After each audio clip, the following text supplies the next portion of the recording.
So a couple weeks ago I put out a vlog talking about how I put together my project. In there I had said that one of the songs, or a couple of the songs, I had used drums and then recorded my raps on it, and then I had produced around it. Well, I want to do that today. I feel it in my heart and bones, like feel you get when it's dark at home. That thing you start alone, you build your team till you get your dream, cause it's hard alone. As part of my daily beat challenge, I'm always experimenting and trying new things and pushing myself into just different venues of sound. One of those things that I like to practice in terms of skill acquisition is, well, rapping over top of something and producing around it, because then you're really thinking and acting in the same way you would if you would be working with an artist in studio producing custom around them. Part of what that gives you as a benefit is that you don't create things that conflict with their voice. You do things that complement their voice. Think of it like a lead singer in a band and the backup singer singing behind them like, "So I believe," and like they're like singing their heart out, trying to get over top to be center stage. It's not your job. You're there to support. Get off the stage, right? So if you have a part in your production that's conflicting with that main voice, it doesn't need to be there. You have to complement it and support it. What I did this time, I started off with a percussion loop and then some drums that I had built for this track.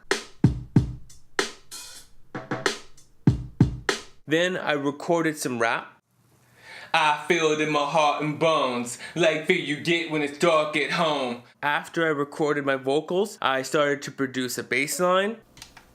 Yo, I feel it in my heart and bones, like feel you get when it's dark at home. That thing you... And then I started to produce some melodic instruments around the track.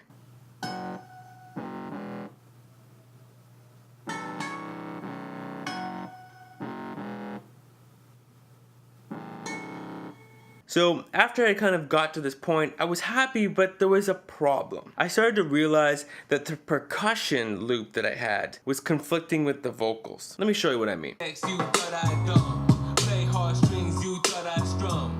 It'll taste bad, but can't chase this rum. But I hear what you talk about. You see, the problem was that the busyness of the percussion loop, even when I turned it down or mixed it that way or mixed it this way, it just was always conflicting. It was trying to draw your attention. Even when I had it down low and I'm listening to the vocals, I kept listening to the percussion loop. So that thing had to go. So after I got rid of it, there's a little bit of space opened up and the vocals were coming through stronger, but it felt like it was missing something. I was looking at what I had in the track and I realized that my bass line had this like nice distortion on the top. And so what I decided to do with this was split it into two different channels. So the low end of it would just stay low and I'd cut out the high on one channel.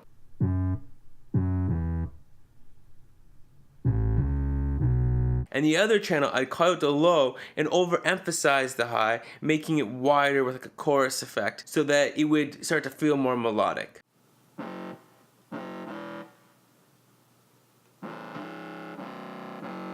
So now I had something that was kind of filling the space and wrapping around the vocals. You know, when I posted this online on Instagram, go follow me by the way, you know, one of the comments I got was like, man, like these vocals sit right in the track. And that's basically the point. When I was not just making those executive decisions on what to keep and what to get rid of, but even while I was producing some of the other instruments, it was very clear that I would make a decision.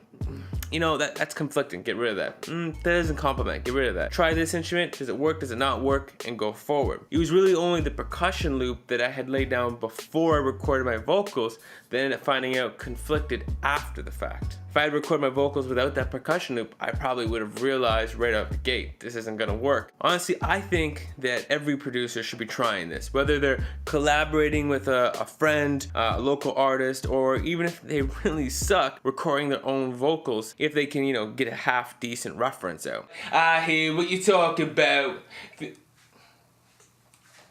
That's the part that I have a hard time remembering for some reason. Because the idea of what this is going to give you, it'll give you a sense in general, is this beat way too busy for an artist? Or maybe you'll see that there's a different arrangement that you could do here that you just didn't anticipate. You could build up to something. Anyways, if you like this video, please like, subscribe, comment, all that good stuff. Just let me know and I'll make more stuff like this. Peace guys, Have yourself a good one. I feel it in my heart and bones, like fear you get when it's dark at home. That thing you start alone, you build your team till you get your dream, cause it's hard alone. I push for the next level, trying to move this mountain up this next pebble. Where you gonna be when the dust settles? Gotta slay your demons or they're just devils.